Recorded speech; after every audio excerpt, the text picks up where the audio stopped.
अस्सलाम वालेकुम। मलकवाल से सकलैन साबरी की रिपोर्ट। हस्ब रवायत यौम आज़ादी पाकिस्तान के सिलसिला में तहसील प्रेस क्लब मलकवाल ऑफिस को झंडियों और परचम से सजाया गया। वतन अजीज़ सालगिरह मनाने का एहतमाम हुआ।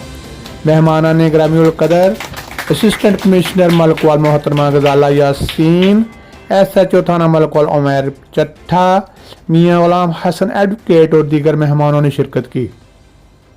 सालगिरह केक काटने की रस्म हुई और सदर प्रेस क्लब मरीर अहमद चौधरी ने मेहमानों का शुक्रिया अदा किया और यौम आज़ादी पाकिस्तान मुबारकबाद पेश की। असिस्टेंट कमिश्नर मोहतरमा गजाला यासीन ने अज़हार ख्याल करते हुए कहा, आज़ादी बड़ी नेमत और ग़ुलामी बड़ी लानत है। हमारे इसलाफ ने बहुत कुर्बानियाँ देकर वतन अजीज़ पाकिस्तान को आज़ादी दिलाई और हम एक आज़ाद कौम की हैसियत से अपने वतन में ग़ुलामी की जंजीरों से आज़ाद हैं। पाकिस्तान हमारी पहचान है। कौम के हर फर्द को अपनी अपनी जिम्मेदारी निभानी है। कौम और मुल्क की खुशहाली, अमन और सलामती के लिए हुकूमत की कोशिशें जारी हैं। हर पाकिस्तानी का फ़र्ज़ है कि मुल्क और कौम के मफाद को तरजीह दे।